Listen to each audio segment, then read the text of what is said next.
So yun guys, ang gagawin natin ngayon, magpo-full admin tayo ng B315.936. So ito kasi, bale naka-glow block pa siya. So ang gagawin natin ngayon, i-open line natin para magamit natin yung ibang network. For example po ng Sun, Smart, and Token Text po.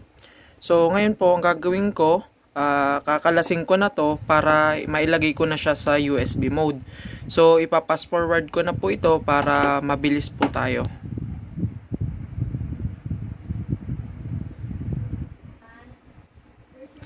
So yun guys, ang ginawa ko na, ni USB mode ko na siya. Bali itinap ko na yung 3 colors, yung white, green at black.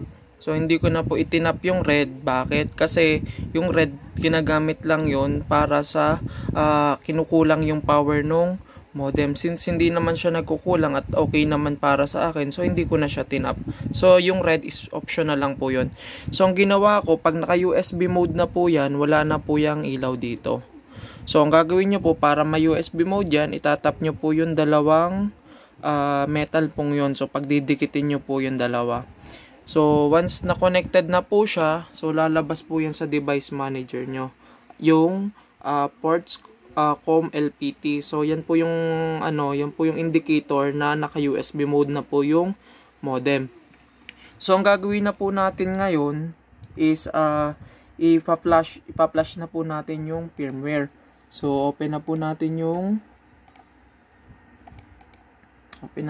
yung installer natin. Yung installer po natin, ang gumawa po niyan ay si Sir Jerome, tapos si Madam Sander po. So, pa-flashing na po tayo. So yes lang natin. Then yung username or yung password is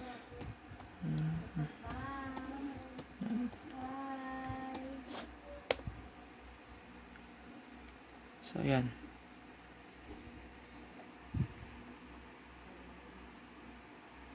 So nag-ano na tayo. So nagpa-flashing na tayo, hintayin na lang natin matapos.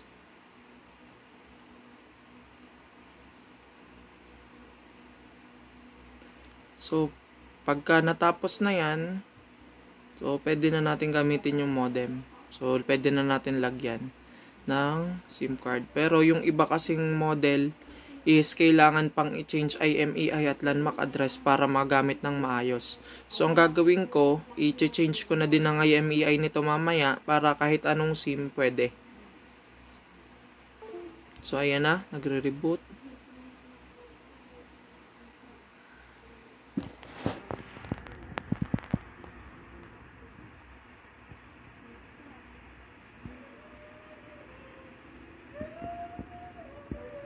So nag-scanning device na siya.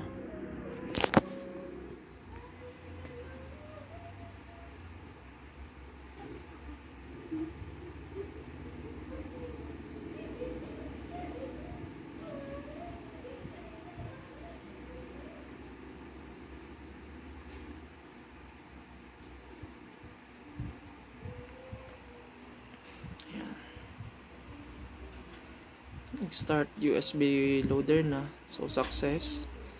So pag may lumabas diyan na parang nagano siya na parang naglo-loading, so may ini-install sa kanya. So yun na yung sign na nag-i-start na yung pag-flashing. So yung device, mapapansin nyo, nagkaroon na siya ng ilaw, So ibig sabihin, mag-i-start na yan. So pag nagka-blue, tapos yung indicator dito ay sumilaw, so dire-diretso na po yan. So ayan. So nag-start na yung flashing.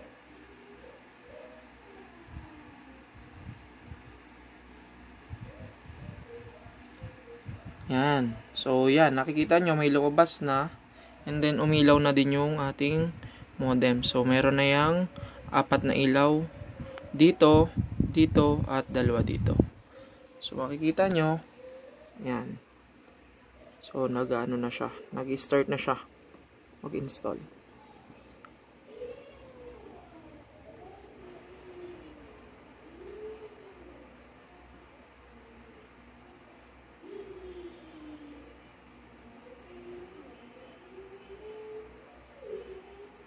So, hintayin na lang natin. And then guys, yung gagawin kong change ay MEI. So, tatry ko kung kaya nating ilagay ngayon kasi may limit kasi yung sa YouTube yung 15 minutes. So, pag lampas na ng 15 minutes ito, mag-another video na lang ako para dun sa pang-change ng IMEI.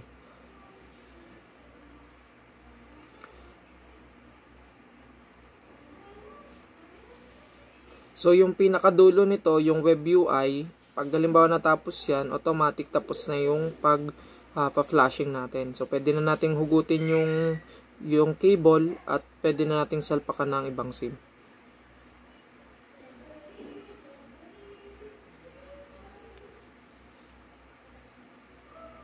Okay, so reboot modem. Okay, so i-press na natin kahit ano. And then, tapos na tayong mag-flashing. Ang sunod na natin, mag-insert na tayo ng SIM para tatry natin kung gagana na yung smart SIM. So, yung smart SIM, ito na po yan. So, yung smart SIM, 5G na siya. So, ewan ko lang kung dito sa Pilipinas kung 5G ano na tayo. Pero since sa pagkakaalam ko, hindi pa ata tayo 5G or may mga ano pa hindi ano yung 5G. So, yan.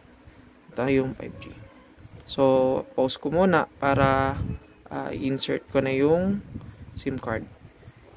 So, ayan guys, in-insert ko na yung SIM and then tinurn on ko na din yung modem natin. Yan, siya na yan. So, tinurn on ko na siya.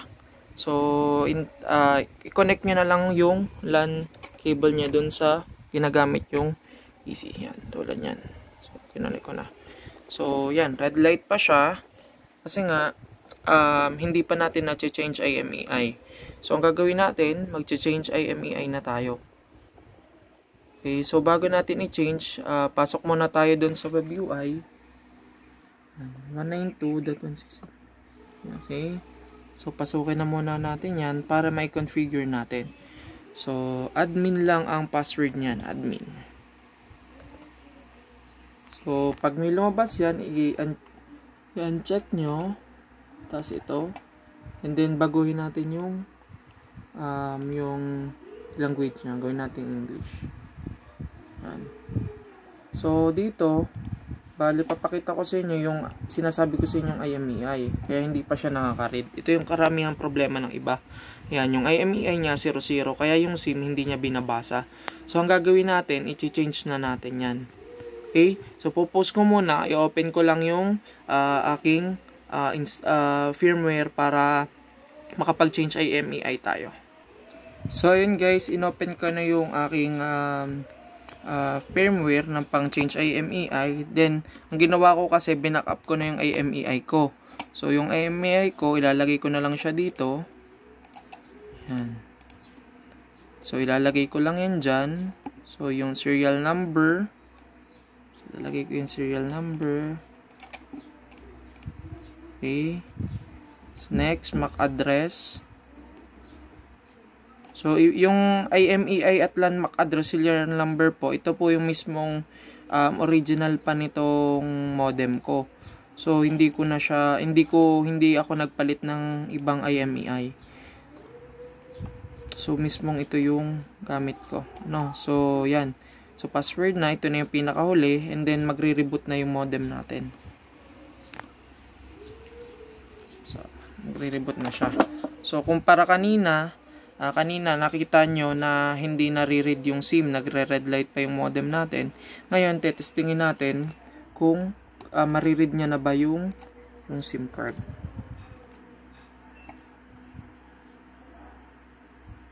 So, nag-reboot na yung modem. Ito na siya.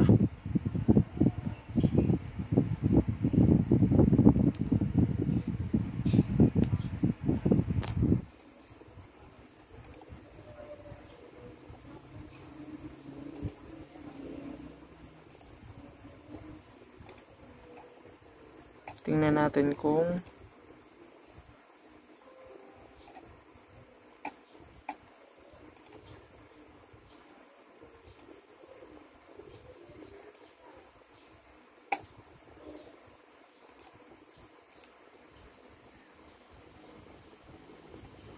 titingnan natin kung na ano na ba, bali kung na-change na natin yung IMEI niya. So, admin. Tingnan natin kung yung IMEI niya ba ay napalitan. So, ayan na. So, andito na yung IMEI niya. So, bakit, pansin nyo, bakit hindi pa nagko-connect yung, yung modem ko? So, kasi po, yung signal po kasi dito ng smart, so, mahina. So, try natin din paganahin. Para at least makita nyo na talagang nakaka-reach siya ng ibang network. So, try natin i-change yung band. Tingnan natin kung makaka-reach siya ng ibang network.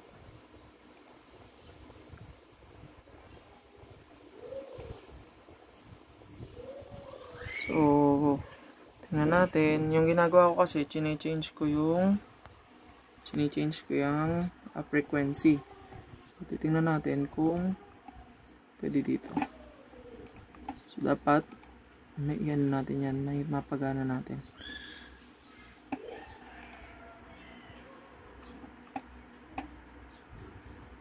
So, connect, network, please search, network.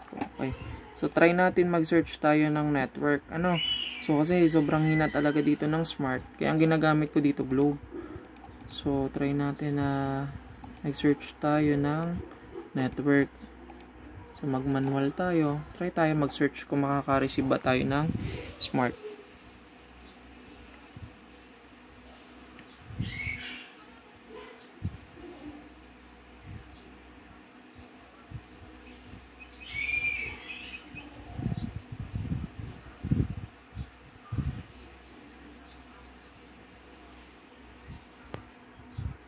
So yun guys, bale meron ako na-receive kaya lang 2G lang siya. 2G ng smart. So try natin.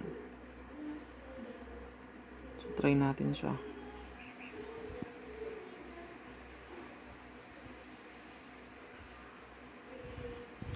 Kasi mahina talaga dito ang smart. So kung hindi talaga, so tatry ko magpalit ng Globe.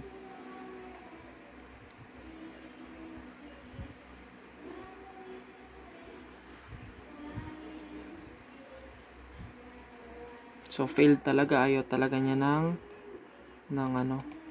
ayaw niya talaga ng smart. So, mahina talaga kasi ang smart dito sa amin. So, kahit anong try ko dito, kahit lagyan ko ng antena, hindi talaga siya kaka-receive.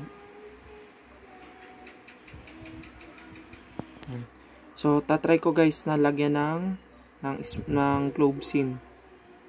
So, ayan guys, bale na ko na siya, na tawag dito, na change SIM ko na siya, naka Globe SIM na po yan. Ayan po, Globe SIM. So, ibig sabihin po, wala na po siyang problema. So, ang gagawin ko na lang po ngayon is i-customize ko po yung web UI ko. So, install ko lang yan.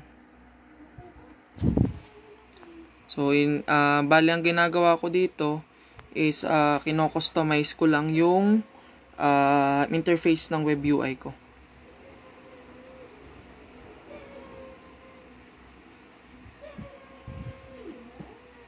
So, yung gusto mag-avail po sa akin ng open line or the branding, PM nyo lang po ako sa Facebook po. So, popost ko po ito, papakita ko po sa inyo yung kakalabasan. So, yan guys, bali tatapos na. So, yung aking web UI, ito na po siya. Ayan.